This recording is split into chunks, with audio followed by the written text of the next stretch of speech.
आज हम Cramer's rule के पार्ट 2 पर डिस्कस करेंगे। हमने क्रैमर्स रूल को सही तरीके से समझ लिया है। उसमें किस तरीके से हम डेल्टा वैल्यू निकालते हैं, डेल्टा 1, डेल्टा 2, डेल्टा 3 किस तरीके से निकालते हैं, है ना। और क्रैमर्स रूल के कंसेप्ट क्या होते हैं, तो ये सारी चीज़ पार्ट 1 में है। इस वीडियो के देखने से पहले पार्ट 1 आप क्लियर कर लीजिए, उसके बाद ही हम दूसरे पार्ट पर आएंगे। और दूसरा पार्ट ये कहता है कि condition for consistency and inconsistency. Hindi में इसका कंसिस्टेंसी का मतलब होता है संगत निकाय और इनकंसिस्टेंसी का मतलब असंगत निकाय। बेहतर होगा कि आप इंग्लिश में ही समझे, इसको बेहतर रहेगा, है ना। तो हम कंसिस्टेंसी और इनकंसिस्टेंसी की बात करेंगे, ठीक ना। कंसिस्टेंस का मतलब आम भाषा में ये समझिए कि इसका सॉल्यूशन निकलेगा, यानी जो भी इक्वेशन आपको दिया रहेगा, लीनियर सिस्टम ऑफ इक्वेशन दिए रहेंगे, अगर उसमें से जो भी वेरिएबल इन्वॉल्व होता है एक्स वाई जेड जो भी है, अगर उसका वैल्यू मैं फाइंड आउट कर सकता हूँ तो उसको बोलते हैं कंसिस्टेंट, है ना। लेकिन उस वेरिएबल में एक्स वाई जेड जो भी वेरिएबल इन्वॉल्व है, अगर उसका वैल्यू मैं फाइंड आउट नहीं कर सकता हूँ तो उसको बोलता हूँ इनकंसिस्टेंट। आम भाषा में इसको आप याद रखिएगा, जिसका वैल्यू फाइंड आउट होता है उसको बोलते हैं कंसिस्टेंट, जिसका वैल्यू फाइंड आउट नहीं हो सकता है उसको बोलते हैं इनकंसिस्टेंट। क्लियर है। तो यही क्रैमर्स रूल के हिसाब से जो गिवन आपका इक्वेशंस दिए रहेंगे उसमें से हम किस तरीके से वैल्यू निकालेंगे। तो हम क्या करेंगे, सबसे पहले यहाँ से पढ़ेंगे नॉन होमोजीनियस और होमोजीनियस। दो ही कंडीशन होता है ना, एक नॉन होमोजीनियस एक होमोजीनियस। नॉन होमोजीनियस और होमोजीनियस आपका कंसेप्ट क्लियर है। तो हम सबसे पहले नॉन होमोजीनियस की बात करेंगे, है ना। तो नॉन होमोजीनियस की बात करेंगे यहाँ से, जैसे मान लीजिए कि नॉन होमोजीनियस, जो भी नॉन होमोजीनियस रहेगा आपका, तो नॉन होमोजीनियस का मतलब क्या, जो भी लीनियर सिस्टम ऑफ इक्वेशन दिया रहेगा तो जो D1, D2, D3 का वैल्यू है, वहाँ से D1, D2, D3 जो भी वैल्यू दिया गया है, यानी वो कांस्टेंट वैल्यू जिसमें वेरिएबल नहीं हो, है ना। तो अगर वहाँ पर ज़ीरो को छोड़ के कोई और वैल्यू हो तो उसको बोलता हूँ मैं क्या चीज़, नॉन होमोजीनियस। क्लियर है ना। तो यहाँ से जब भी नॉन होमोजीनियस रहेगा तो कंसिस्टेंसी चेक करने के लिए इसके लिए अलग अलग कंडीशन होते हैं।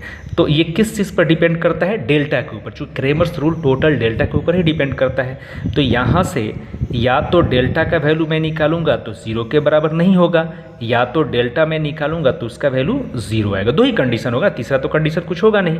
तो हम लोग क्या करेंगे यहाँ से कि डेल्टा जब नॉट इक्वल टू ज़ीरो होगा तब हम कहेंगे कि ये वाला जो होगा ये कंसिस्टेंट होगा।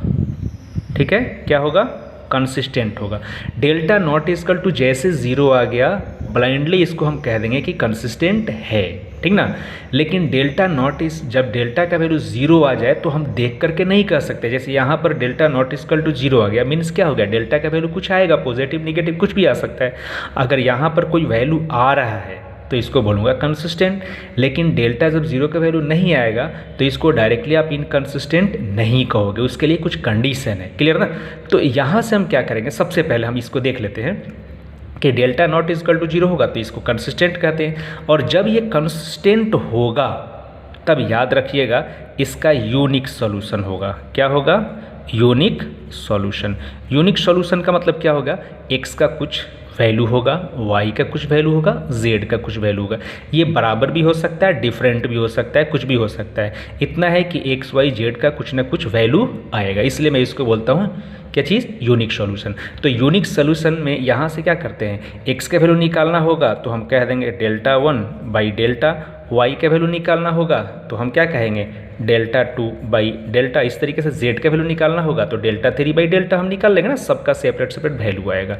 अब बात आती है कि नॉन होमोजीनियस में अगर डेल्टा का वैल्यू ज़ीरो आ जाए तो हम यहाँ पर डायरेक्टली नहीं कह सकते हैं कि कंसिस्टेंट है कि इनकंसिस्टेंट है। फिर इसको हम कैटेगराइज करके देखते हैं, कैटेगराइज करके देखेंगे।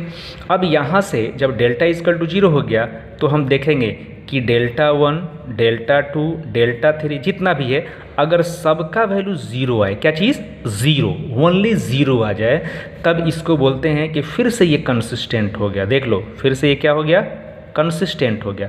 मतलब डेल्टा इक्वल टू जीरो की कंडीशन पर हम देख रहे हैं कि डेल्टा इक्वल टू ज़ीरो है, तब यहाँ से हम डायरेक्टली देख करके नहीं कह सकते थे कि कंसिस्टेंट होगा कि इनकंसिस्टेंट होगा, तो इसको दो पार्ट में कैटेगराइज करते हैं। अब उसको देखते हैं कि जितना डेल्टा 1, डेल्टा 2, डेल्टा 3 इसमें इन्वॉल्व है, मतलब डेल्टा 1 क्या है x का वैल्यू, डेल्टा 2 y का वैल्यू, डेल्टा 3 z का वैल्यू, जितने वेरिएबल इन्वॉल्व है उतना डेल्टा 1, डेल्टा 2, डेल्टा 3 करके निकलेगा। अगर सबका वैल्यू 0 हो गया तब मैं बोलूँगा क्या चीज़, कंसिस्टेंट बोलूँगा। और इस कंडीशन में ये कंसिस्टेंट होगा तो x y z का वैल्यू इनफाइनाइट होगा, समझ में आ रहा है ना, यानी इनफाइनाइट नंबर ऑफ सॉल्यूशन हो जाएगा, इनफाइनाइट नंबर ऑफ सॉल्यूशन, है ना, यानी x y z का जो भी वैल्यू होगा वो कितना होगा, बहुत सारा होगा, ठीक ना, इनफाइनाइट होगा। अब दूसरा आता है कि डेल्टा 1, डेल्टा 2, डेल्टा 3 में से कोई एक वैल्यू ज़ीरो नहीं आए, यानी नॉन ज़ीरो हो जाए, at least one value of delta 1, delta 2, delta 3, कोई एक वैल्यू भी क्या हो जाए, जीरो को छोड़ के दूसरा आ जाए। मान लो डेल्टा 1, डेल्टा 2 ये जीरो आया, लेकिन delta 3 not equal to zero है, यानी कम से कम कोई एक वैल्यू इसमें से ज़ीरो नहीं आया, तब इस कंडीशन में इसको कहेंगे कि ये क्या हो जाएगा, इनकंसिस्टेंट हो जाएगा। क्या होगा, इनकंसिस्टेंट। और जैसे इनकंसिस्टेंट हो गया उस वक्त आपका कोई भी सॉल्यूशन नहीं होगा, मतलब एक्स वाई जेड का हम वैल्यू फाइंड आउट नहीं कर सकते हैं वहाँ से। समझ में आ रहा है ना कि इनकंसिस्टेंट कब होता है। देखो भाई, जब तक ये क्लियर नहीं होगा तब तक हम आगे नहीं बढ़ सकते हैं, क्योंकि यहाँ तक तो क्रेबर आपका सही है। अब सवाल पूछेगा कंसिस्टेंट इनकंसिस्टेंट कैसे है, तो कंसिस्टेंट का मतलब हो गया delta not equal to zero, और डेल्टा इक्वल टू जीरो हो गया तो कंसिस्टेंट इनकंसिस्टेंट हम डायरेक्टली नहीं कह सकते। उसके लिए मेरे फर्दर काम्स मुझे करने पड़ेंगे, डेल्टा 1, डेल्टा 2, डेल्टा 3 ये सारे वैल्यू निकालने पड़ेंगे। अगर सबका वैल्यू जीरो हो गया तो फिर से कंसिस्टेंट, उस वक्त इनफाइनाइट नंबर ऑफ सॉल्यूशंस हो जाएंगे। जब इसमें से हम डेल्टा का वैल्यू जीरो हो गया और डेल्टा 1, डेल्टा 2, डेल्टा 3 में से कोई एक वैल्यू भी जीरो के बराबर नहीं हुआ, जीरो को छोड़ के कोई दूसरे नंबर्स आ गए, पॉजिटिव नेगेटिव फ्रैक्शन कोई ही वैल्यू आ गया, तो उस कंडीशन में बोलूँगा कि ये लीनियर सिस्टम ऑफ इक्वेशन जो दिया गया है ये इनकंसिस्टेंट होगा, और उस कंडीशन में एक्स वाई जेड का कोई भी वैल्यू नहीं होगा, नो सॉल्यूशन होगा। समझ में आ रहा है ना। अब हम इस पर हर एक का एक सेपरेट एग्जाम्पल दे करके आपको बता रहे ताकि ये कंसेप्ट बिल्कुल क्लियर हो जाए, है ना। अब देखा जाए, ये हम एग्जाम्पल लेकर चल रहे हैं, तो एग्जाम्पल लेकर चल रहे तो हम सिंपल इसमें दो ही वेरिएबल है, इसमें एक्स एंड वाई वेरिएबल, दो इक्वेशन है ना, दो इक्वेशन मतलब एक्स एंड वाई है। तो लीनियर सिस्टम ऑफ इक्वेशन हो गया। यहाँ पर जो कांस्टेंट टर्म है 2 और 3, तो राइट साइड में 2 और 3 है ये कांस्टेंट टर्म, तो यहाँ पर तो कुछ ना कुछ वैल्यू है ना जीरो को छोड़ करके, तो जीरो को छोड़ करके है, तो इस इक्वेशन को मैं क्या बोलूँगा, नॉन होमोजीनियस। क्या बोलूँगा, नॉन होमोजीनियस। अब ये नॉन होमोजीनियस हो गया तो इसमें मुझे कंसिस्टेंट और इनकंसिस्टेंट चेक करना है। तो चेक करना है तो सबसे पहले मुझे क्या निकालना पड़ेगा, डेल्टा निकालना पड़ेगा ना। तो डेल्टा हम निकालेंगे, तो डेल्टा निकालेंगे तो x के पहले क्या है, 1 है, यहाँ पर कितना है, 2 है, यहाँ पर 2 है, यहाँ पर 3 है, तो ये डेल्टा निकल गया। अब इसका डिटर्मिनेंट वैल्यू निकालेंगे, 1 इंटू 3 3 माइनस 2 इंटू 2 4, कितना आ गया, -1। ये -1 नॉट इक्वल टू जीरो है कि नहीं है। अब ये ज़ीरो के बराबर नहीं हुआ, तो डायरेक्टली ज़ीरो के बराबर नहीं हुआ डेल्टा का वैल्यू, तब तो ये मैं कह दूंगा कि ये जो लीनियर सिस्टम ऑफ इक्वेशन है ये क्या होगा, कंसिस्टेंट होगा। और जैसे ये कंसिस्टेंट होगा तो इसका क्या होगा, यूनिक सॉल्यूशन भी होगा कि नहीं होगा, इसका यूनिक सॉल्यूशन होगा।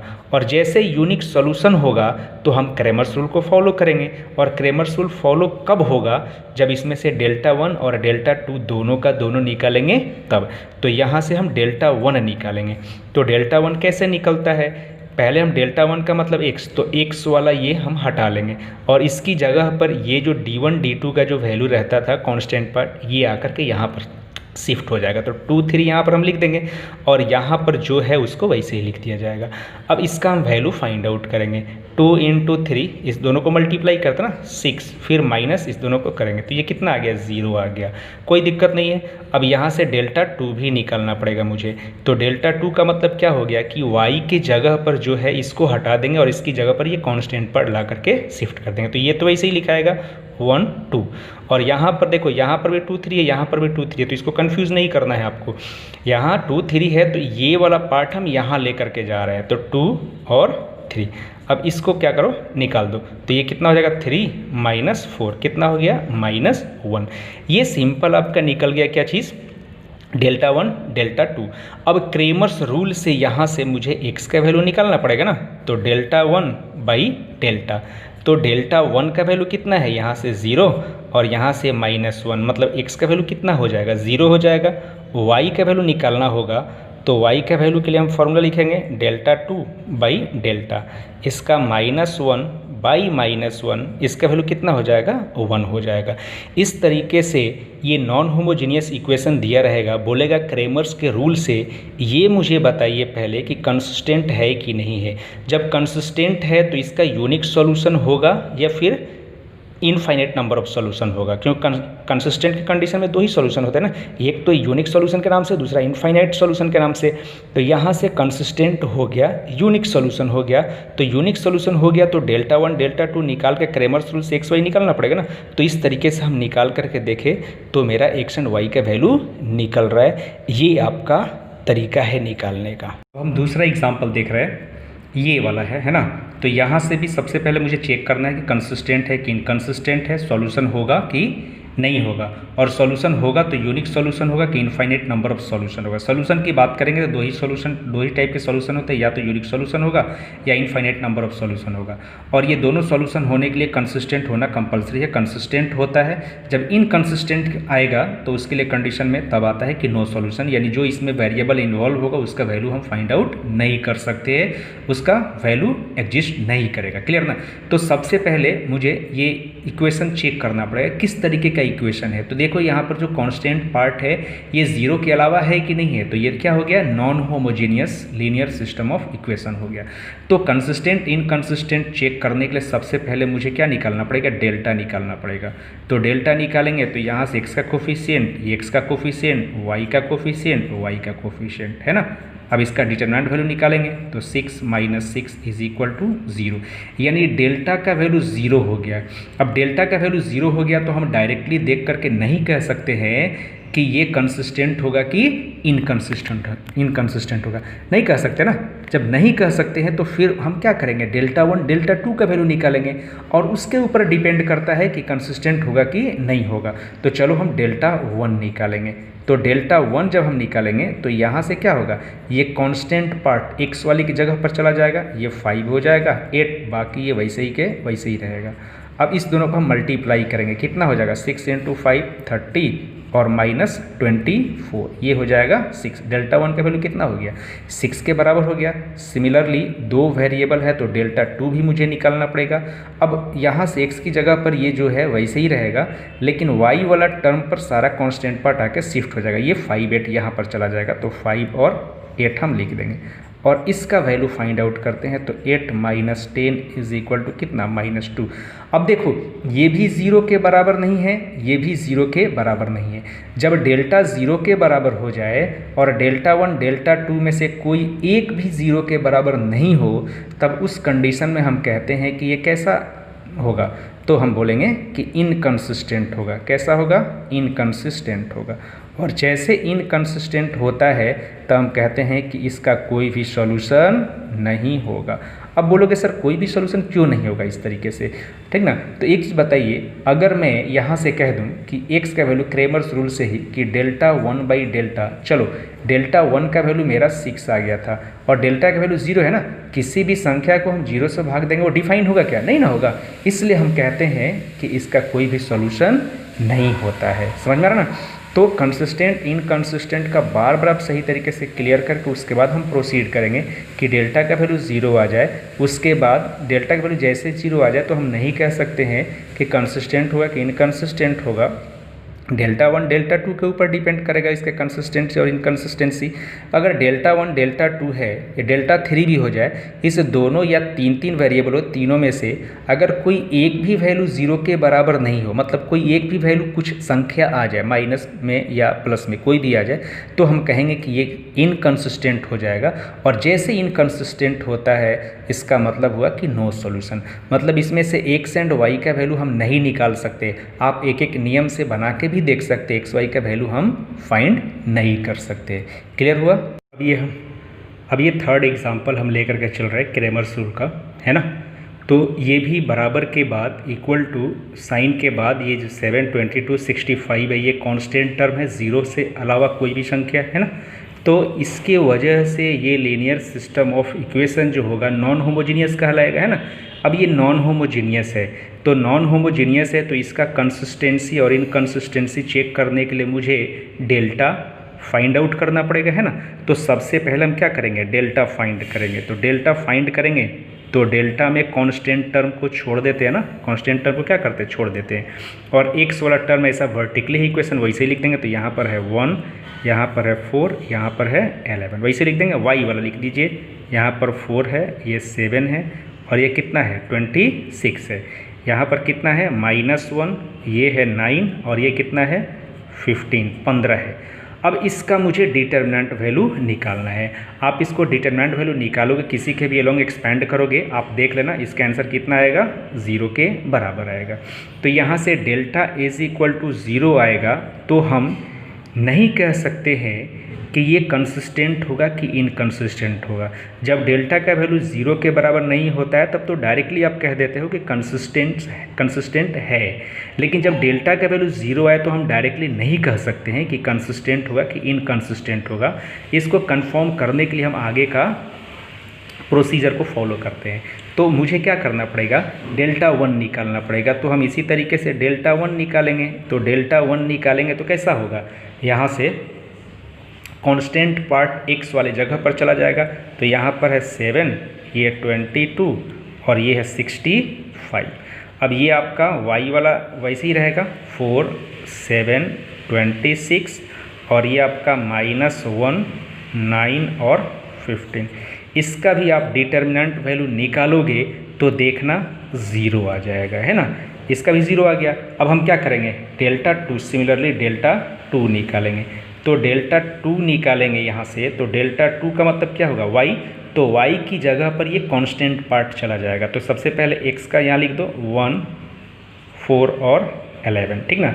अब y का कितना है, अब y की जगह पर ये कांस्टेंट पार्ट आएगा ना, 7, 22, 65, ये 7, 22, 65। तो 7, 22 और ये 65। z वाला तो वैसे ही रहेगा, -1 और ये 9 और ये 15।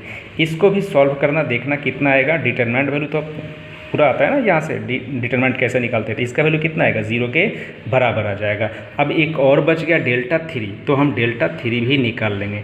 तो डेल्टा 3 निकालेंगे यहाँ से, तो क्या हो जाएगा, z की जगह पर वो कांस्टेंट पार्ट आ जाएगा, x y वैसे ही रहेगा।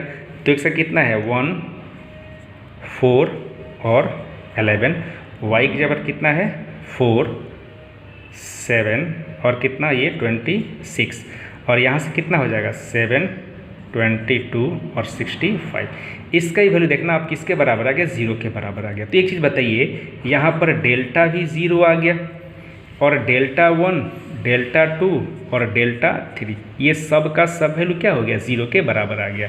तो डेल्टा 0 आ गया, इसलिए मेरे को कन्फ्यूज़न था कि कंसिस्टेंट होगा कि इनकंसिस्टेंट होगा। उस कन्फ्यूज़न को दूर करने के लिए मैं डेल्टा 1, डेल्टा 2, डेल्टा 3 का वैल्यू निकाला। अगर ये फिर से सब तीनों के तीनों 0 के बराबर हो गया तो हम कहते थे कि ये लीनियर सिस्टम ऑफ इक्वेशन क्या होगा, कंसिस्टेंट होगा। और जैसे कंसिस्टेंट हो गया तो इसका जो सॉल्यूशन हो जाएगा वो अनंत हो जाएगा, इनफाइनाइट सॉल्यूशन हो जाएगा, है ना। यानी x का वैल्यू बहुत सारा आएगा, y का वैल्यू बहुत सारा आएगा, z का वैल्यू भी बहुत सारा आएगा। अब इनफाइनाइट सॉल्यूशन हम सॉल्व कैसे करते हैं उसको चेक करते हैं। तो इनफाइनाइट सॉल्यूशन को सॉल्व करने के लिए हम सबसे पहले करते हैं कि ये जो इक्वेशन आपका दिया गया है इसमें से कोई एक वेरिएबल को कुछ दूसरा कांस्टेंट मान लीजिए, ठीक ना। यानी z = k मान लो, या y बराबर k मान लो, या x बराबर k मान लो, जो मन करे सो आप मान लो, है ना। तो वहाँ से k के टर्म में x एंड y का वैल्यू निकलेगा। अब k का डिफरेंट वैल्यू पुट करोगे तो x का भी डिफरेंट वैल्यू आएगा, तो उसको बोलूँगा इनफाइनाइट नंबर ऑफ सॉल्यूशन। चलो हम करके देखते हैं यहाँ से इनफाइनाइट सॉल्यूशन के लिए। तो कंसिस्टेंट इनकंसिस्टेंट क्लियर हो गया, इनफाइनाइट सॉल्यूशन कैसे निकलेगा उस पर हम डिस्कस करते हैं। तो चलो इनफाइनाइट सॉल्यूशन के लिए मान लेते हैं कि लेट z = के, यानी के कोई नंबर है 1 2 3 4 5 6 जो भी आपको रखना है, नेगेटिव पॉजिटिव ये सब आपका नंबर है। तो z जहाँ है वहाँ हम उसको क्या मान लिए के। अब कि जहाँ जहाँ z है ये लीनियर सिस्टम ऑफ इक्वेशन में, वहाँ आप क्या वैल्यू पुट कर दो, के पुट कर दो। तो इक्वेशन कैसा बन जाएगा, x plus 4y is equal to directly यहाँ से 7, यहाँ से देख लो थोड़ा काम आसान हो जाएगा, ये माइनस जेड है तो के पुट करोगे यहाँ से तो इधर आ जाएगा, तो प्लस के आएगा कि नहीं आएगा, आएगा ना। तब इसको इक्वेशन 1 मान लीजिए, है ना। यहाँ भी वैसे ही जेड की जगह पर के पुट करोगे तो ये हो जाएगा 4x plus 7y is equal to कर दो, तो यहाँ से 22, ये पॉजिटिव था तो माइनस 9k जेड आता, तो यहाँ से हम के, चूँकि कांस्टेंट है इसलिए मैं इसको अलग कर रहा हूँ, के भी कांस्टेंट है तो 7 भी कांस्टेंट है, इसलिए कांस्टेंट को कांस्टेंट की तरफ हम लेकर के जा रहे हैं। यहाँ पर आपका 11x है, ये 26y है इज इक्वल टू, यहाँ से भी कर दो 65 माइनस 15k, है ना। ये आपका इक्वेशन क्या हो जाएगा, थर्ड हो जाएगा। ये हो गया ना। अब क्या करेंगे, यहाँ से कोई दो इक्वेशन को सॉल्व कर लीजिए, कोई भी दो इक्वेशन को आप सॉल्व कर लो।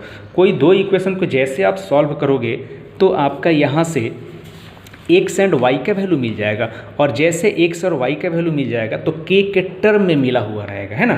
तो यहाँ से देखिए हम क्या करते हैं, मान लो इक्वेशन 1 इक्वेशन 2 को हम सॉल्व करते हैं, तो इक्वेशन 1 में कितना से मल्टीप्लाई करना पड़ेगा मुझे, 4 से, ठीक ना।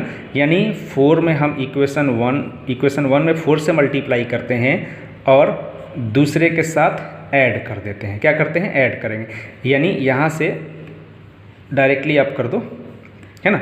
यहाँ से 4 से मल्टीप्लाई करो from equation first and second से, तो ये 4 से आप मल्टीप्लाई करो इक्वेशन 1 में, तो ये क्या हो जाएगा 4x plus 16y is equal to, 4 से मल्टीप्लाई करोगे तो ये क्या हो जाएगा 28 प्लस 4k, है ना। दूसरे वाले इक्वेशन में आपका तो वैसे ही कोई सही है, 4x plus 7y is equal to 22 minus 9k। अब इसको सॉल्व किया जाए तो ये माइनस, ये माइनस, ये माइनस और ये क्या हो जाएगा प्लस, तो ये प्लस हो जाएगा। तो यहाँ से देखो ये दोनों क्या हो जाएगा, ये दोनों कैंसिल हो जाएगा, ये दोनों कैंसिल हो जाएगा, इसमें से ये माइनस होगा तो 16 और माइनस 7, ये कितना हो जाएगा, ये कितना हो जाएगा 9y इज इक्वल टू, ये कितना हो जाएगा आपका 6 और ये दोनों प्लस है तो 13k। तो हम यहाँ से क्या कह सकते हैं कि जो y का वैल्यू मिला आपको वो 6 प्लस 13k और बाई 9 मिला कि नहीं मिला। ये आपका हो गया y का वैल्यू k के टर्म में। अब हम क्या करेंगे, ये y का वैल्यू इस दोनों में से किसी एक इक्वेशन में पुट करेंगे तो x का वैल्यू मिल जाएगा, मिलेगा कि नहीं मिलेगा। तो यहाँ से चलिए हम क्या करते हैं, पुट कर लेते हैं, पुट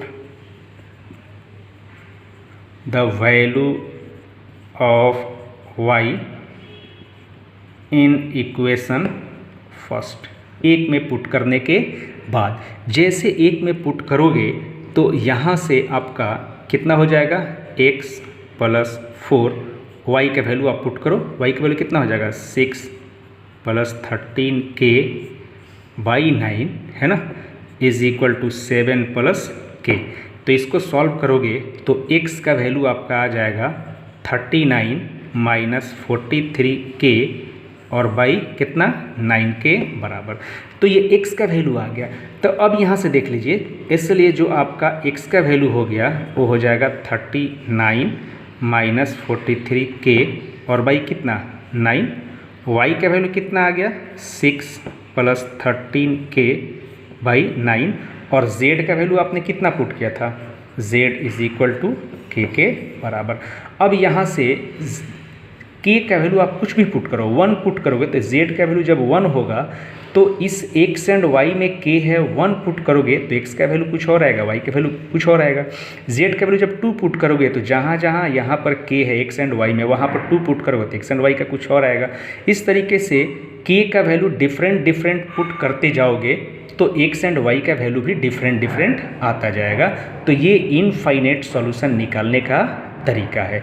तो इसको सही तरीके से आपको प्रैक्टिस करना है इतना बेहतरीन ढंग से, ताकि ये सवाल आपके लिए बिल्कुल आसान हो जाए। स्टेप्स आपको सही तरीके से याद रखना है। 100% उम्मीद है कि अगर एग्ज़ाम में इस तरीके का सवाल आता है तो आप बिंदास बहुत आसानी से बना सकते हो।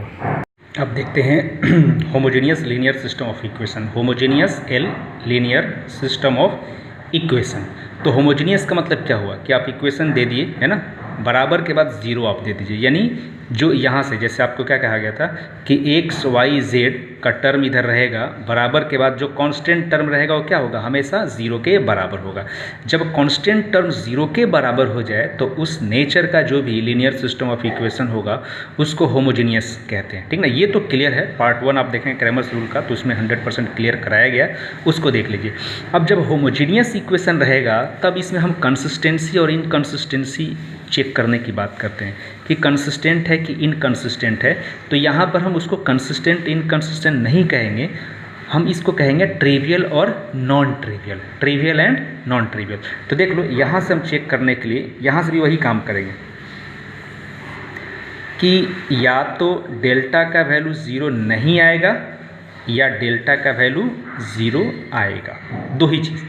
तो डेल्टा का वैल्यू जब ज़ीरो नहीं आएगा, ठीक ना, तो कहना आप कि यहाँ से डेल्टा 1 का वैल्यू निकाल लेना, डेल्टा 2 का वैल्यू निकालना और डेल्टा 3 का वैल्यू निकालना। ये तीनों का तीनों अगर ज़ीरो आ गया मतलब डेल्टा ज़ीरो नहीं हुआ, कोई संख्या आ गया, डेल्टा 1 डेल्टा 2 डेल्टा 3 डेल्टा 4 जितने वेरिएबल होंगे उतने डेल्टा 1 डेल्टा 2 के नाम से जाना जाएगा, ये सब ज़ीरो के बराबर आ गया, तब इस कंडीशन में इसको मैं बोलूँगा ट्रिवियल। क्या बोलूँगा, ट्रिवियल। और ट्रिवियल का मतलब ये क्या हो गया, यूनिक सॉल्यूशन। क्या मिलेगा आपको, यूनिक सॉल्यूशन। यूनिक सॉल्यूशन का मतलब ये हुआ कि एक्स वाई जेड का कुछ वैल्यू होगा। एक चीज़ बताइए, जो क्रेमर्स रूल में हम एक्स का वैल्यू निकालते हैं, यहाँ से एक्स का वैल्यू, तो आप कहोगे ना डेल्टा 1 बाई डेल्टा, वाई का वैल्यू निकालोगे तो क्या कहोगे, यहाँ से वाई का वैल्यू निकालोगे तो डेल्टा 2 बाई डेल्टा, जेड का वैल्यू निकालोगे तो कहोगे डेल्टा 3 बाई डेल्टा। अब एक चीज़ बताइए, अगर डेल्टा 1 का वैल्यू ज़ीरो आ जाए और डेल्टा का वैल्यू कुछ भी आए तो ये आंसर जीरो होगा कि नहीं होगा, क्योंकि not equal to zero, delta का वैल्यू जीरो नहीं, कुछ और आ जाए पॉजिटिव निगेटिव में, तो ऊपर तो जीरो है नीचे डेल्टा है, जब जीरो को किसी संख्या से भाग दोगे तो जीरो ही ना आएगा। इसका मतलब एक्स का वैल्यू कितना आएगा, जीरो। यहाँ से भी डेल्टा का वैल्यू, डेल्टा 2 का वैल्यू जीरो और डेल्टा का वैल्यू कुछ भी तो ये भी ज़ीरो। यहाँ से डेल्टा 3 का वैल्यू ज़ीरो, डेल्टा का वैल्यू कुछ भी तो भी कितना, जीरो। मीन्स जब आपका delta not equal to zero हो homogeneous linear system of equation के लिए, डेल्टा 1 डेल्टा 2 डेल्टा 3 निकालने के बाद अगर ये कंडीशन होता है तो मैं उसको बोलता हूँ कि ट्रिवियल है। किस नेचर का है, ट्रिवियल है। और ट्रिवियल है इसका मतलब यूनिक सॉल्यूशन। और जब यूनिक सॉल्यूशन होगा तो हम क्या करेंगे, क्रेमर्स रूल के हिसाब से फॉर्मूला अप्लाई करेंगे, एक्स वाई जेड का वैल्यू कितना आएगा, जीरो के बराबर आएगा। तो इस कंडीशन हम इसको क्या बोलते हैं, ट्रिवियल सॉल्यूशन, ठीक ना। और ट्रिवियल मतलब क्या हो गया आपका, कंसिस्टेंट ही हो गया। यहाँ पर देखिए delta is equal to zero आ गया, delta is equal to zero आ गया, तो हम क्या करेंगे, यहाँ से हम डायरेक्टली नहीं कह सकते हैं कि क्या होगा, कंसिस्टेंट होगा कि इनकंसिस्टेंट होगा। यहाँ ट्रिवियल नॉन ट्रिवियल की बात चल रही है, मैं फिर आगे बता रहा हूँ आपको। तो यहाँ भी आप डेल्टा 1 डेल्टा 2 डेल्टा 3 निकालिए, ये 100% जीरो ही आएगा। याद रखना कि homogeneous linear system of equation में डेल्टा 1 डेल्टा 2 डेल्टा 3 हमेशा ज़ीरो ही आता है। फ़र्क क्या होगा, सिर्फ डेल्टा या तो ज़ीरो आएगा या ज़ीरो नहीं आएगा। डेल्टा 1 डेल्टा 2 डेल्टा 3 ये तो हमेशा एकदम फिक्स है, ज़ीरो ही आना है, 100% ज़ीरो आना है। जब ये ज़ीरो आएगा तो या तो नॉट इक्वल टू जीरो या तो is equal to zero. Not equal to zero में ट्रिवियल और डेल्टा इक्वल टू जीरो और ये फिर से तीनों ज़ीरो, तब इस कंडीशन में इसको बोलते हैं हम लोग नॉन ट्रिवियल। क्या बोलेंगे, नॉन ट्रिवियल। और नॉन ट्रिवियल होगा मतलब इनफाइनाइट सॉल्यूशन होगा। अब यहाँ से बहुत बेहतरीन कंसेप्ट सामने आता है उभर करके कि देखो यूनिक सॉल्यूशन हो अच्छा है इनफाइनाइट सॉल्यूशन हो, दोनों कंडीशन को हम लोग कंसिस्टेंट कहते थे कि नहीं कहते थे। यानी कंसिस्टेंट यूनिक सॉल्यूशन भी कंसिस्टेंट होता था, इनफाइनाइट नंबर ऑफ सॉल्यूशन में भी कंसिस्टेंट होता था। बस यहाँ पर क्या है, होमोजीनियस होने की वजह से ये कंसिस्टेंट सॉल्यूशन जो होगा, कंसिस्टेंट होगा, ये ट्रिवियल नॉन ट्रिवियल में बदल गया। समझ में आ रहा ना कि delta not equal to zero है तो trivial, delta equal to zero है तो नॉन ट्रिवियल, ये दोनों का कंडीशन बराबर होगा। तो याद रखना है homogeneous linear system of equation जो होता है वो ऑलवेज कंसिस्टेंट होता है। याद रखना ये नोट करके आप लिख लेना, नोट करके, कि homogeneous linear system of equation होता है वो ऑलवेज कंसिस्टेंट इन नेचर का होता है। क्लियर ना? यानी एग्जाम में पूछा जाए कि ये लीनियर होमोजीनियस इक्वेशन दिया गया है और इसमें एक अननोन यानी लेमडा या के कोई वैल्यू है, इसका वैल्यू फाइंड आउट करो जब ये नॉन ट्रिवियल हो। तो नॉन ट्रिवियल हो इसका मतलब क्या है? डेल्टा इक्वल टू जीरो, ठीक ना? डेल्टा इक्वल टू जीरो, है ना? तो इस तरीके से हम यहाँ से कह सकते हैं कि इस कंडीशन में होमोजीनियस वाले में ट्रिवियल, ये नॉन ट्रिवियल। अब कहोगे सर ये delta one, delta two, delta three zero आया कैसे? तो एक चीज़ बताइए, हम डिटर्मिनेंट यहाँ से लेंगे ना, डिटर्मिनेंट लगा, मान लो यहाँ पर जीरो, यहाँ पर जीरो, यहाँ पर जीरो, यहाँ पर कोई नंबर लिख लो, 2, 3, 5, 9, 8, 7, जो मन करे सो लिख लो। आपने लिख लिया। अब आपको प्रॉपर्टी याद रखना पड़ेगा कि किसी भी कोई भी एक रो या एक कॉलम में सभी जीरो के बराबर आ जाए। तो यहाँ सब का सब जीरो है, किसी एक रो या किसी एक कॉलम के सारे एलिमेंट्स जीरो के बराबर आ जाए तो इसको प्यार से एक्सपेंड करने की ज़रूरत नहीं है, डायरेक्टली आंसर हम क्या लिख देते हैं? जीरो लिख देते हैं। तो एक चीज़ बताइए, जब होमोजीनियस इक्वेशन रहेगा तो जब डेल्टा वन का वैल्यू निकालेंगे तो यही ना कांस्टेंट पार्ट एक्स वाले पार्ट को हटा कर वहाँ शिफ्ट करते हैं। तो एक्स वाले पार्ट को हटा कर शिफ्ट करेंगे तो इधर टोटल का जीरो वहाँ पर शिफ्ट करेगा ना, तो तीनों का तीनों एलिमेंट जीरो हो जाएगा।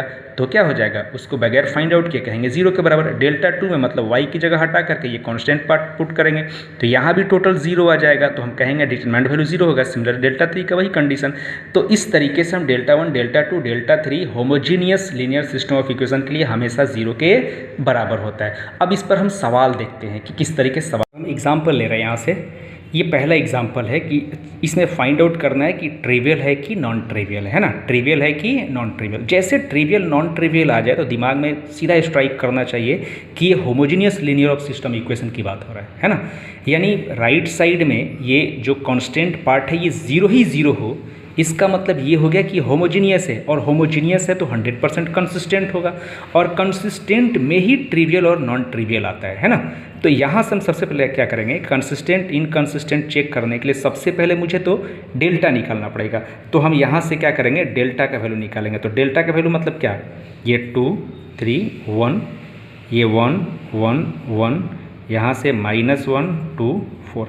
इसका डिटर्मिनेंट वैल्यू फाइंड आउट करो आप। जैसे डिटर्मिनेंट वैल्यू फाइंड आउट करोगे इसका वैल्यू -8 आएगा, जो कि जीरो के बराबर नहीं है।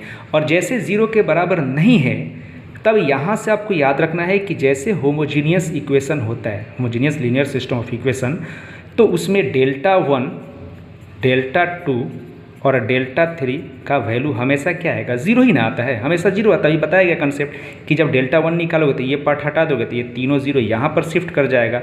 और डिटरमिनेंट में जब ये होता है तो कोई रो कोई कॉलम के सभी एलिमेंट्स अगर जीरो के बराबर होता है तो उसका डिटरमिनेंट वैल्यू डायरेक्टली हम कितना लिख देते हैं? जीरो लिख देते हैं। तो delta one, delta two, delta three हमेशा क्या आ जाएगा? जीरो आ जाएगा। तो एक चीज़ बताइए, यहाँ delta not equal to zero है और delta one, delta two, delta three सब जीरो के बराबर है, तो कैसा हो जाएगा? ये ट्रिवियल होगा कि नहीं होगा? तो सिंपल कहेंगे ट्रिवियल। अब ट्रिवियल हो गया, इसका मतलब ये हो गया कि एक्स वाई जेड का वैल्यू कितना होगा? 0, 0, 0। एक्स का वैल्यू 0, वाई का वैल्यू 0, जेड का वैल्यू 0, क्रैमर्स रूल के हिसाब से निकाल लेंगे। दूसरा सवाल है कि ये आपका है कि नहीं है, ट्रिवियल है कि नॉन ट्रिवियल है। तो यहाँ से ही मुझे डेल्टा का वैल्यू फाइंड आउट करना पड़ेगा। तो डेल्टा का वैल्यू फाइंड आउट करोगे तो 1, 3, 1, यहाँ से 1, 5, -1, यहाँ से -3, -7 और -5। इसका वैल्यू निकालोगे आप तो इसका आंसर कितना आ रहा है? जीरो आएगा। आप निकाल करके देखोगे इसका वैल्यू कितना आएगा? जीरो के बराबर आ जाएगा। जब जीरो के बराबर आ जाएगा तो delta one, delta two, delta three, तो ये तो निकालने की जरूरत है ना होमोजीनियस वाले में। होमोजीनियस में ये तो delta one, delta two, delta three हमेशा क्या आता है? जीरो के बराबर ही आता है। अब एक चीज़ बताइए, डेल्टा भी जीरो हो गया और ये delta one, delta two, delta three भी जीरो हो गया, तो उस कंडीशन में ये क्या होगा? नॉन ट्रिवियल हो गया। ये ऑब्जेक्टिव में अक्सर पूछा जाता है ना? इसको याद रखिएगा। अब इस कंडीशन में कहा जाएगा कैसा सॉल्यूशन होगा? तो इनफाइनाइट सॉल्यूशन होगा। कितना होगा? इनफाइनाइट सॉल्यूशन होगा। और इनफाइनाइट सॉल्यूशन निकालने के लिए हम लोग लास्ट वाले क्वेश्चन में देखे थे कि तीनों इक्वेशन है, इस तीनों इक्वेशन में से जेड वाले को या किसी एक को के मान लो और के मान के इसमें पुट कर दो, सब इक्वेशन के टर्म में आ जाएगा। एक्स एंड वाई में किसी दो को सॉल्व करोगे तो एक्स का वैल्यू और वाई का वैल्यू के टर्म मिलता जाएगा। तो एक्स का वैल्यू के में आएगा, वाई का वैल्यू के में आएगा, जेड का वैल्यू आपने के मान लिया है तो के डिफरेंट वैल्यू के लिए एक्स एंड वाई का भी डिफरेंट वैल्यू मिलता जाएगा। क्लियर हो गया? अब हम थोड़ा सा जेई लेवल का सवाल देखते हैं कि जेई लेवल में किस टाइप से सवाल पूछे जाते हैं, खासकर इसी पर जो सबसे ज़्यादा सवाल पूछे जाते हैं अक्सर हर साल इसी पर सवाल पूछे जाते हैं कि इसमें से लेमडा का वैल्यू या के का वैल्यू फाइंड आउट करो जब ये linear system of equation non trivial जैसा बिहेव करता है। तो क्लियर हो गया। यहाँ पर एक सवाल दिया गया है, find the value of lambda for which the system of equation has non trivial solution. तो अभी आपको बताया गया कि नॉन ट्रिवियल सोल्यूशन के लिए डेल्टा इजकल टू कितना होगा, 0। या तो नॉन ट्रिवियल का है या कंसिस्टेंट का है। हमेशा दिमाग में याद रखना है कि लेमडा इजकल टू कितना होगा, 0 के बराबर होगा। जब भी नॉन ट्रिवियल या आपका कंसिस्टेंट पूछे तो डेल्टा इजकल टू 0। अब यहाँ से ये delta equal to 0 non trivial का मतलब क्या, ये होमोजीनियस इक्वेशन होगा। होमोजीनियस इक्वेशन का मतलब क्या हो गया कि जो आपका राइट साइड होगा जिसमें एक्स वाई जेड वेरिएबल नहीं लगा हो वो पार्ट कितना होना चाहिए, 0 के बराबर होना चाहिए। तो देखो यहाँ भी x है, यहाँ भी x है, तो x वाला टर्म एक जगह करना पड़ेगा ना, y का भी टर्म एक जगह, z का भी टर्म एक जगह करना पड़ेगा। तो जो सवाल दिया गया उसको पहले सही तरीके से हम कर लेते हैं। तो देखो ये x है और ये लेमडा x इधर जाएगा तो माइनस में आएगा ना, तो दोनों में से x कॉमन निकाल लेंगे तो 1 माइनस लेमडा इंटू एक्स आएगा कि नहीं आएगा, ये आ जाएगा। और यहाँ से 2y और प्लस z और ये कितना हो जाएगा, 0। अब ये सही तरीके से इक्वेशन दिख रहा है, ये भी इक्वेशन उसी तरीके से हम कर देंगे। ये लेमडा y इधर जाएगा तो 2x और माइनस लेमडा y, तो दोनों में से x कॉमन निकालोगे तो 2 माइनस लेमडा इंटू एक्स आ जाएगा और ये y आ जाएगा और ये z यहाँ भी कितना हो जाएगा, 0 के बराबर। सिमिलरली इसको भी हम देखेंगे, लेमडा z इधर जाए, सॉरी गड़बड़ हो गया यहाँ पर, ये तो y है ना, तो y में जाएगा, ये 2x हो जाएगा और प्लस ये आप इसको यहाँ से देख लो, ये लेमडा y इधर जाएगा तो 1 माइनस कितना lambda into Y plus z is equal to 0, है ना, ये हो जाएगा। सिमिलरली इसको भी हम वैसे ही करेंगे, ये x y ये z वाला है तो z के पास जाएगा ना, तो 2 minus lambda into Z is equal to 0। अब देख लो x y z, इसमें x y z समझ में आ रहा ना, ये सब इसका कोफिशिएंट x y z का बराबर में सब क्या हो गया, 0। तो होमोजीनियस नेचर का है ना, तो होमोजीनियस नेचर का है तो यहाँ से नॉन ट्रिवियल के लिए डेल्टा का वैल्यू कितना होगा, 0 के बराबर होगा। For non trivial solution, for non trivial solution के लिए कितना होता है, डेल्टा का वैल्यू 0 के बराबर होता है। तो डेल्टा हम निकालेंगे ना यहाँ से, तो डेल्टा निकाल लीजिए। तो डेल्टा कितना होता है यहाँ से, डेल्टा का वैल्यू, तो डेल्टा का वैल्यू 0 होगा, तो डेल्टा का वैल्यू कितना यहाँ से, ऐसा करो, डेल्टा कितना, ये यहाँ से ये इक्वेशन हो गया ना, तो 1 माइनस लेमडा, यहाँ से कितना हो गया 2, यहाँ से हो गया 1, ये हो जाएगा 2, ये 1 माइनस लेमडा, ये कितना 1, ये 1, ये भी 1 और ये 2 माइनस लेमडा, इसका वैल्यू कितने के बराबर होगा, 0 के बराबर, क्योंकि यही ना आपका डेल्टा है। तो डेल्टा है तो डेल्टा का वैल्यू 0, तो ये डेल्टा का है और ये इसके बराबर 0 हो जाएगा। तो इस कंडीशन को सेटिस्फाई करेगा, मतलब ये नॉन ट्रिवियल को सेटिस्फाई करेगा। अब इसको क्या कर देना है, आपको सॉल्व कर देना है। तो फर्स्ट के लॉ पे एक्सपेंड कर दो, तो 1 माइनस लेमडा, ये कितना हो जाएगा, ये रो और ये कलम बंद, 1 माइनस लेमडा और ये 1 1 और 2 माइनस लेमडा, फिर ये -2 आएगा तो ये कितना हो जाएगा, 2 होगा तो ये बंद, तो ये कितना हो जाएगा 2 1 1 और 2 माइनस लेमडा, ये ना होगा, और फिर +1, तो +1 होगा तो ये कितना हो जाएगा आपका, ये हो जाएगा +1, तो 2 1 माइनस लेमडा और ये 1 और ये 1, इसको हो गया। अब इसको हम सॉल्व करेंगे, तो सॉल्व करने के बाद आपका क्या आ जाएगा, क्वाड्रेटिक क्वेश्चन में आ जाएगा ना, तो क्वाड्रेटिक में आ जाएगा, तो इसको सॉल्व कर लीजिए आप, आ जाएगा लेमडा क्यूब और -4 लेमडा स्क्वायर और आ जाएगा minus lambda +4 is equal to 0। इसको सॉल्व करोगे ना तो ये इक्वेशन हो जाएगा, और ये बराबर में तो 0 रहेगा क्योंकि नॉन ट्रिवियल में डेल्टा का वैल्यू कितना, 0 के बराबर, तो 0 के बराबर। अब ये क्यूबिक इक्वेशन हो गया। अब क्यूबिक इक्वेशन में यहाँ से किस तरीके से सॉल्व करेंगे, हम इस पर एक दूसरा इक्वेशन आपका एक वीडियो बनाएंगे कि कोई भी क्वाड्रेटिक इक्वेशन हो या पोलिनोमियल, क्यूबिक पोलिनोमियल हो या बाई क्वाड्रेटिक हो, मतलब x का पावर 4 हो, जिसका पावर 4 हो, उसको किस तरीके से हम फैक्टराइज करते हैं और वहाँ से जो आपका वेरिएबल है उसका वेरिएबल क्या होगा। तो यहाँ हाईएस्ट पावर लेमडा का कितना है 3 है, तो लेमडा का 3 वैल्यू आएगा। तो लेमडा का 3 वैल्यू आएगा, एक -1, एक 1 और एक 4, और यही जाके लेमडा का आपका वैल्यू होगा जब इस तरीके से सवाल पूछा जाता है। और इस तरीके से सवाल हर साल IIT जेई में यानी जेई मेंस में हर साल फिक्स से पूछे जाते हैं। आपके पास अगर क्वेश्चन पेपर हो या नेट पे जाकर के देखो किस तरीके से लीनियर सिस्टम ऑफ इक्वेशन दिए जाते हैं और नॉन ट्रिवियल या कंसिस्टेंट कह दिए जाएंगे, और उसमें से लेमडा या फिर के कुछ भी रहेगा उसका वैल्यू फाइंड आउट करने के लिए। तो याद रखना कि जनरली होमोजीनियस से ही पूछा जाता है, मतलब डेल्टा इजकल टू 0 के बराबर, डेल्टा निकाल देना 0 के बराबर, इक्वेशन का फॉर्मेशन आएगा और यहाँ से उसका वैल्यू निकाल देना, बोलना कि यही आपका लेमडा का वैल्यू होगा।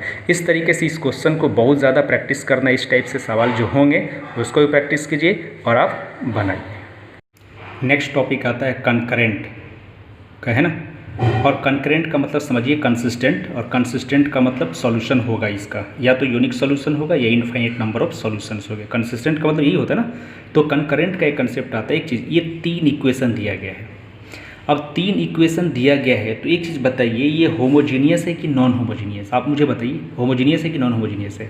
तो होमोजीनियस नॉन होमोजीनियस होने के लिए कांस्टेंट पार्ट को हम सेपरेट करते हैं, और वही कांस्टेंट पार्ट से अपने को पता चलता है कि linear system of equation consistent है कि इनकंसिस्टेंट है। तो देख लो यहाँ पर जो कांस्टेंट पार्ट है ये C1 C2 C3 ये कांस्टेंट पार्ट है ना, है कि नहीं, क्योंकि इसमें Z नहीं लगा हुआ है, Z नहीं लगा हुआ है, इसका मतलब ये कांस्टेंट पार्ट है। अब कांस्टेंट पार्ट उठ करके इधर अगर आएगा तो सब निगेटिव हुआ कि नहीं हुआ, सब निगेटिव में हो जाएगा।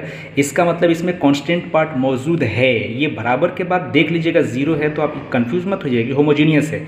होमोजीनियस होने के लिए यहाँ पर जो कांस्टेंट पार्ट दिख रहा है इसके साथ Z होना चाहिए। अगर Z है तब तो ये वेरिएबल के साथ काम करेगा तो होमोजीनियस हो जाता है, लेकिन ये कांस्टेंट पार्ट के साथ आपका Z नहीं है। इसका मतलब कि इसको हम इधर उठा के ले करके आएंगे तो बराबर के बाद कांस्टेंट पार्ट 0 के अलावा मिल रहा है ना, इसका मतलब क्या हो गया, ये नॉन होमोजीनियस है। भाई साहब थोड़ा सा इसको सही से ध्यान दीजिएगा, ये क्या है, नॉन होमोजीनियस है। अब ये नॉन होमोजीनियस है तब इसको बोलेगा कि इस तरीके के इक्वेशन जो होंगे, बताइए कंकरेंट होगा यानी कंसिस्टेंट होगा कि इनकंसिस्टेंट होगा। तब यहाँ से आप डेल्टा का वैल्यू निकालना। किस तरीके से, डेल्टा यानी इस तरीके से जितने इक्वेशन दिए रहेंगे x y और ये कांस्टेंट पार्ट, तो सबको कांस्टेंट पार्ट को बराबर के पहले लेकर के आ जाइएगा और बराबर में सबको क्या कर दीजिएगा 0। अब डेल्टा यहाँ निकालने का थोड़ा सा अलग तरीका हो गया। यहाँ से आपका आएगा A1, ये B1 और ये C1, ये A2 B2 C2, A3 B3 और C3। इस कंडीशन में इस तरीके से हम डेल्टा का वैल्यू निकालेंगे। समझ में आ रहा ना। अब डेल्टा का वैल्यू निकालेंगे तो डेल्टा का वैल्यू या तो 0 नहीं आएगा या तो 0 आएगा। अगर डेल्टा का वैल्यू 0 आ गया तो कहिएगा कि कंसिस्टेंट हुआ। देख लो यहाँ पर थोड़ा सा कंसिस्टेंट होगा, क्या होगा, कंसिस्टेंट होगा। जब डेल्टा का वैल्यू 0 नहीं होगा तब बोलिएगा इनकंसिस्टेंट। यहाँ पर बिल्कुल थोड़ा सा उल्टा हो रहा है कंकरेंट के लिए, तो ज़रा सही से आप ध्यान दीजिएगा कि कंकरेंट के लिए यानी कंसिस्टेंट होने के लिए हम इक्वेशन को पहले सही से देखेंगे कि आपका होमोजीनियस है कि नॉन होमोजीनियस है। तो यहाँ से आप इसको कांस्टेंट पार्ट को देखिए, पॉजिटिव हो नेगेटिव हो कोई फ़र्क नहीं पड़ता है, सबको एक साइड लेकर के आइए।